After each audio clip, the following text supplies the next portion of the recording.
It's me, Catherine Endy, the Family Life Coach. Today we are going to be talking about the concept of connect, then redirect.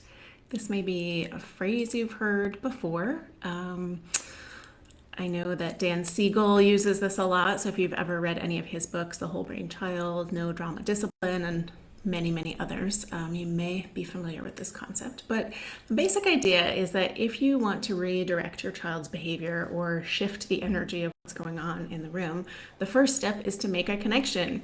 It might seem super obvious, but it's a step that we skip a lot of the times. So, what this might look like is if you want your child to pick up their toys, you might have the impulse to just call from the other room, like, hey, it's time to clean up, or, pick up your toys.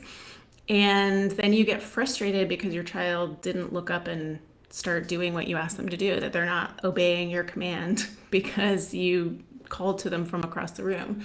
So, what this might look like instead is that you come into the room kind of softly and gently, and then maybe get down on their level and see what they're doing. Maybe play with them for a minute and then say, hey, sweetie, and wait for some eye contact. Maybe touch their shoulder and say, I know you're having a really fun time right now, and it's going to be time to clean up in about 5 minutes. I'm going to set a timer and I'll let you know when the timer has gone off. Or if you need to do it a little bit more quickly than that, you can even just go in, get down on their level, make eye contact. Hey, sweetie, it's time to pick up your toys right now. I know you're having a really fun time, but we got to get ready to go. Okay, and so the reason that this is so important is I like to sort of use the analogy of like if you were sitting at your desk sending an email and your partner came in and grabbed your hand and just said, come on, it's time to go. It would be very jarring, right? Like it'd be very disruptive and intrusive and rude, frankly, right?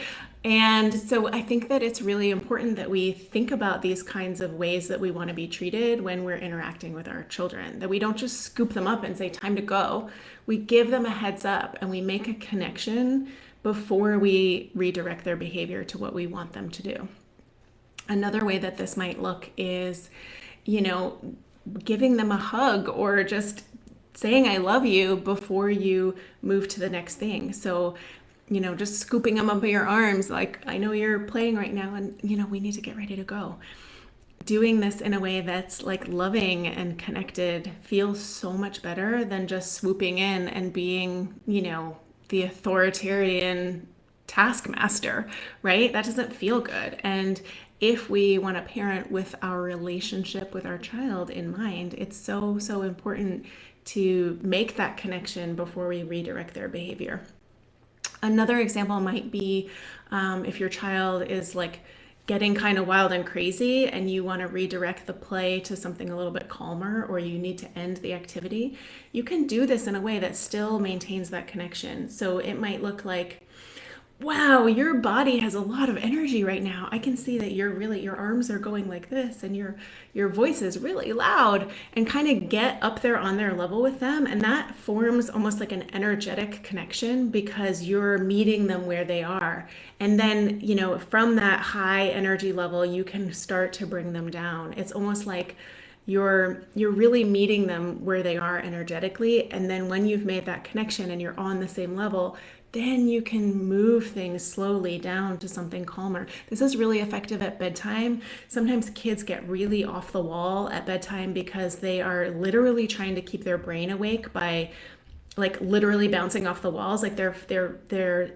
causing stimulation to the brain in order to stay awake if they get overtired, and being able to, and so that causes this kind of crazy behavior at bedtime, right?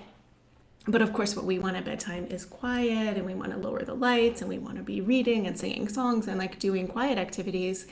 So helping your child come down to that level can start with you getting up to that level. You get up there, meet that chaos a little bit, and then together you kind of come down into something calmer. So that's what I got for you today. Connect and then redirect. I hope this is helpful. I hope you have a wonderful week, and I'll see you soon.